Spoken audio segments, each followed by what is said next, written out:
주님은 우리가 용서하기를 바라셔. 네가 너그럽게 받아들여야 돼. 옳은 말처럼 들리긴 하지만 그 말은 나를 더 비참하게 만들기도 합니다. 용서해야 한다는 당위와 그럴 수 없음 사이에서 우리가 찢기기 때문에 그렇습니다. 잘못이 있었는데도 마치 없었던 것처럼 여기는 것이 능사는 아닙니다. 우리가 믿는 하나님은 의로우신 분이시죠. 잘못을 바로잡으려고 하는 분입니다. 용서하지 못하는 순간 나는 여전히 피해자입니다. 그리고 나에게 가해를 당했던 그 사람이 내 삶을 좌지우지하게 됩니다. 이게 용서하지 못했을 때 일어나는 일입니다. 어처구니 없지만 그렇기 때문에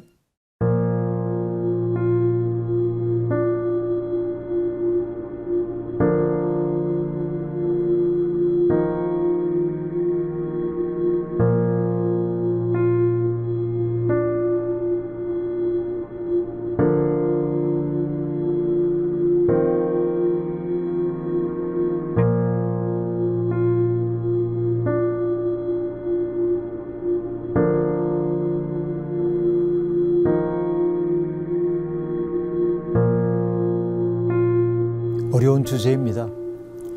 우리가 산다는 것은 보면 누구 덕분에 사는 것이기도 하고 또 때때로 누군가에게 상처를 입히기도 하고 이게 우리의 삶인 것 같아요. 안 그런 사람 아무도 없을 겁니다. 누구 덕분에 살지 않은 사람도 없고 누군가에게 상처를 주지 않은 사람도 없습니다. 내가 누군가에게 상처를 입히지 않기를 원하지만 그러나 나의 의도와는 관계없이 상처를 받기도 합니다. 오해라고 말하고 싶지만 결과적으로 그가 상처를 입었어요. 이런 경우가 제법 우리의 인생에 많이 벌어지기도 합니다. 그 때문에 우리의 가슴을 열어 보인다고 한다면은 아마 여기 시퍼런 멍자국이 꽤 많이 들어있지 않나 생각해 봅니다. 그런데 우리가 경험으로 할 수 있는 건 뭐예요? 상처의 기억은 때때로 감옥이 되어서 우리를 부자유하게 가두어 둘 때가 아주 많이 있습니다.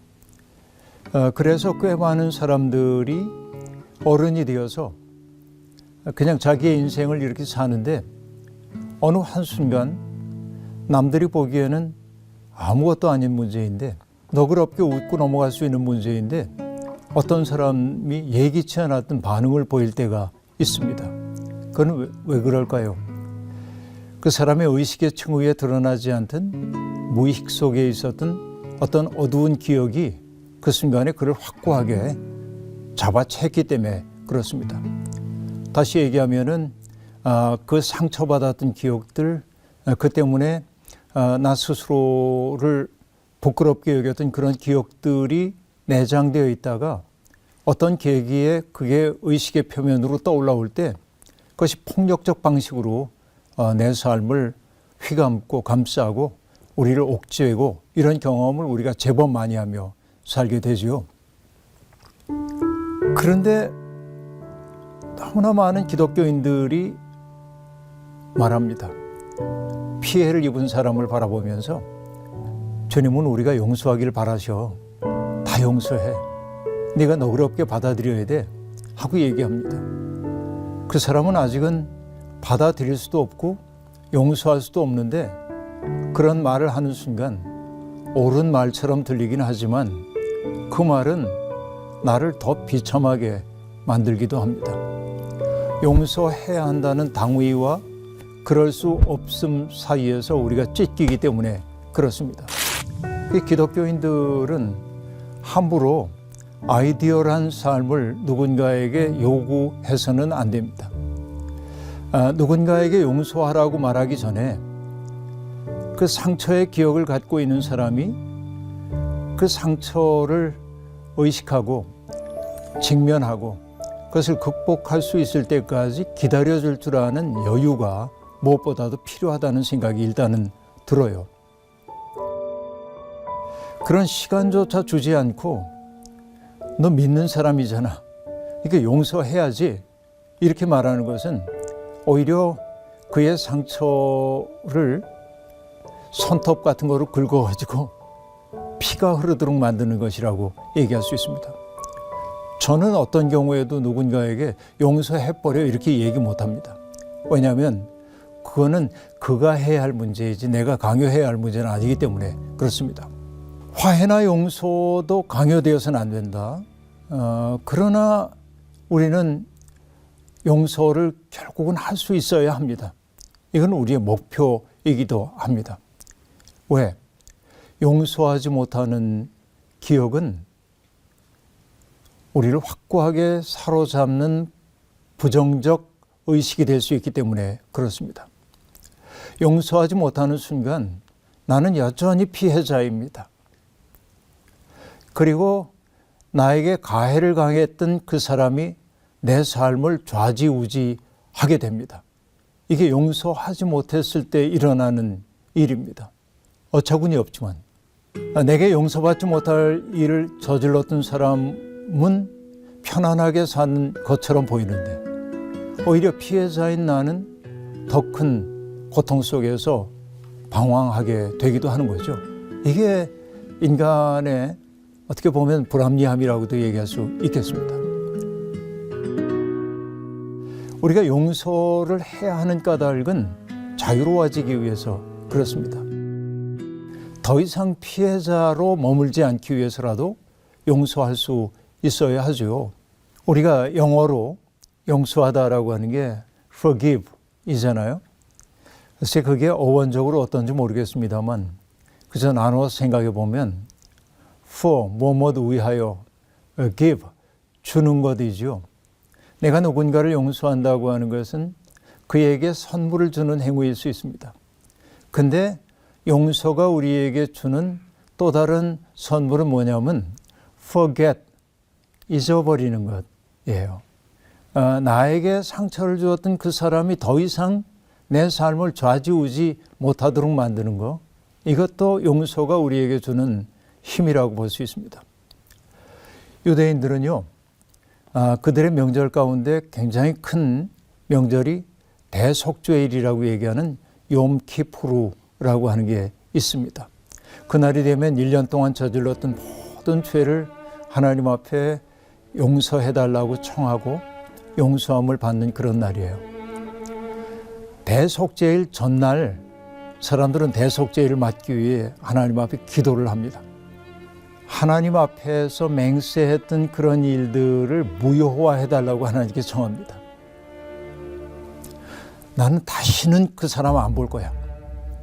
내가 정말 맹세코 아무개는 사람으로 취급 안 할 거야. 이런 말을 하기도 하며 우리들이 삽니다. 그런데 욤키푸르 날이 되면은 하나님 앞에 내가 했던 그 맹세가 나를 얽어매지 못하게 그걸 풀어달라고 하기도 하는 거예요. 왜? 그 맹세한 대로 살면 큰일 나거든요. 우리의 삶이. 그러니까 인간의 허물이 얼마나 큰지를 그들은 알아차리고 있는 거죠. 자신이 뱉어내고 그래서 자기의 가슴을 옥죄고 자기로 하여금 부자유 속에 머물도록 만드는 것이 상처의 기억이기도 하거든요. 맹세한 것이기도 하고 그것을 풀어낼 수 있는 용기가 우리에게 필요하다고 말할 수 있겠습니다. 누군가는 용서할 수 없어. 저 사람은 내가 다시는 안 볼 거야. 자꾸 이렇게 하다 보면 결국 우리가 어떻게 변하냐면 우리의 가슴이 돌처럼 변해버리고 맙니다. 내 가슴이 굳어져요. 굳어진 가슴은 느낄 수 없는 가슴입니다. 우리에게 주어져 있는 생이 하나님의 선물이라는 사실도 잊어버리고 지금 내 곁에서 벌어지고 있는 기적들을 알아차리지 못하도록 만들어요. 내 심장이 굳어졌을 때 일입니다. 여러분, 어떤 이의 기도 가운데 그런 기도가 있어요.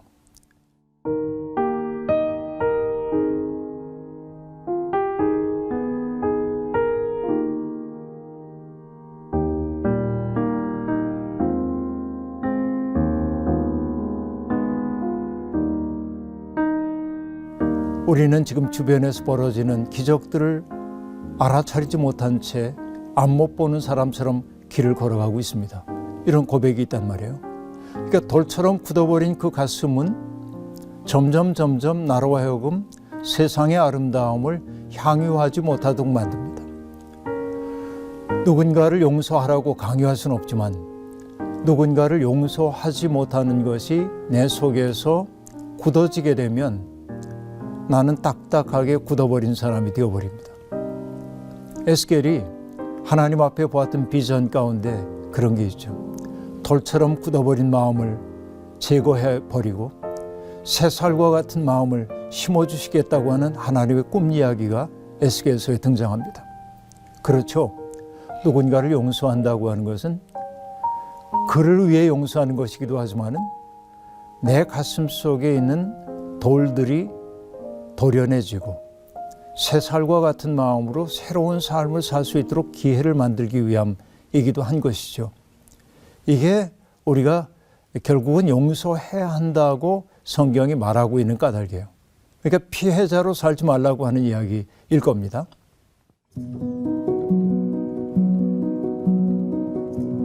내 속에 있는 어둠이에요. 용서하지 못하는 마음은. 그것을 찢어내야 돼요. 코헨이라고 하는 분인가요? 레오나드 코헨의 노래 가운데 그런 거 있는데요. 세상 모든 것에는 크랙, 갈라진 틈이 있대요. 누군가가 내게 입혔던 상처의 기억 같은 것들이 내 마음속에 있는 그 갈라진 틈이거든요. 그런데 코헨의 노래 속에 그 다음에 뭐냐면 그런데 그 갈라진 틈이야말로 빛이 비추어드는 통로가 된다고 말하거든요.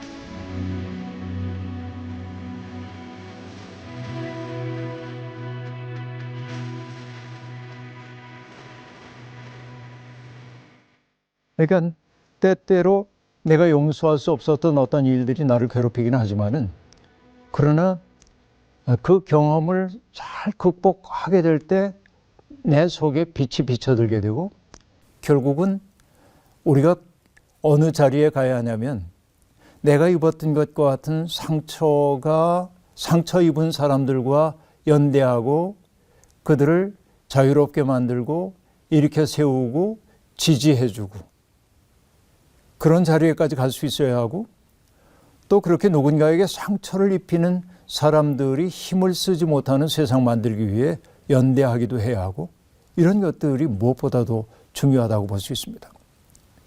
용서하면 잊을 수 없는 사람이 하나 있는데요. 남아프리카 공화국의 데스몬드 투투라고 하는 분입니다. 성공의 주교님이시죠.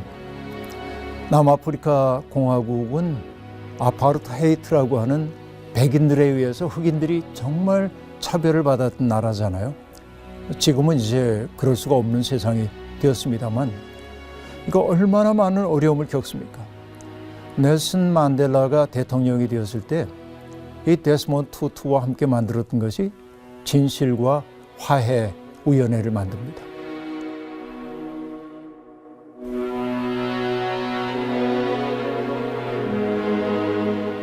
가해자들과 피해자들이 만나는 거예요.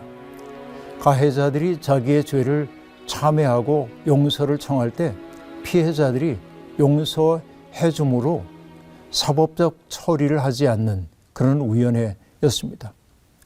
가능한가 싶은데 가능해졌어요. 그게 위대한 용서의 실험이라고도 얘기할 수 있습니다. 그때 은곤이 부족의 말로 굉장히 중요한 말 한마디가 인류에게 소개됩니다. 우분투라고 하는 말인데요. 어떤 말이냐면 그 사람은 관대하고 또 친절을 베풀고 다정하고 남을 보살필 줄 안다라고 한 말인 거예요. 우분투가 있는 사람, 바로 그가 누군가를 용서하는 사람이라고 볼 수 있겠습니다. 성경이 우리에게 끝없이 용서를 얘기하고 있는 것은 바로 그런 때문입니다. 예수 그리스도가 우리의 죄를 대속하셨던 까닭은 형벌의 고통을 면하게 하기 위한 것이기보다는 그것도 하나이지만 그러나 우리가 더 이상 죄인이 아니므로 하나님이 우리에게 주신 생의 가능성을 한껏 살아내는 사람이 되기를 원하셨기 때문에 그렇습니다.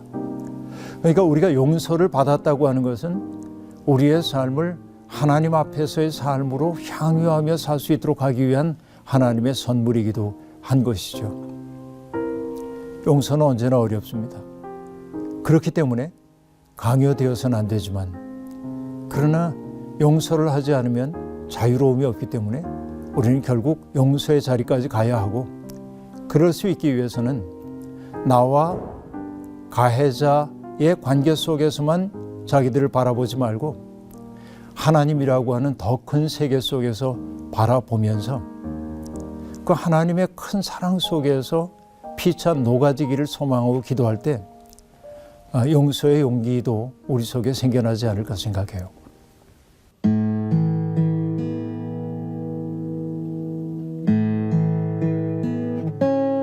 잘못에 대해서는 분명히 거기에 따른 처벌이 필요하다는 생각이 들어요. 왜냐하면 성경에도 세상의 토대가 둘이라고 얘기하는데 하나는 정의이고 또 하나는 공의입니다. 하나는 메시파트라고 얘기하는 것인데 그것은 재판관이 법에 따라서 공정하게 처벌하는 것을 의미합니다.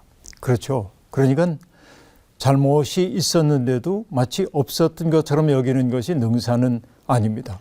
우리가 믿는 하나님은 의로우신 분이시죠. 잘못을 바로잡으려고 하는 분입니다. 그러나 우리가 또 마음속에 염두에 두어야 할 것은 뭐예요? 제다카라고 얘기하는 것인데 회복적 정의를 얘기하는 것입니다. 우리는 처벌받은 그 사람의 파괴를 원하는 것은 아닙니다. 그 사람이 새로운 삶을 살 수 있도록 기회가 열리기를 소망하는 것이죠. 그렇게 본다고 한다면은 공의와 정의가 균형을 이루는 것이 필요하죠. 그러니까 잘못을 저지른 사람을 무작정 받아들이는 것만이 능사는 아니고 그 사람이 적절한 처벌을 받는 것도 그를 돕는 일 가운데 하나라고 보여집니다.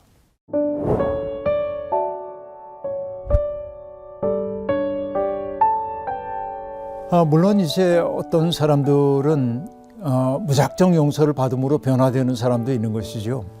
그러나 용서를 받으면서도 변화가 안 되는 사람도 있어요.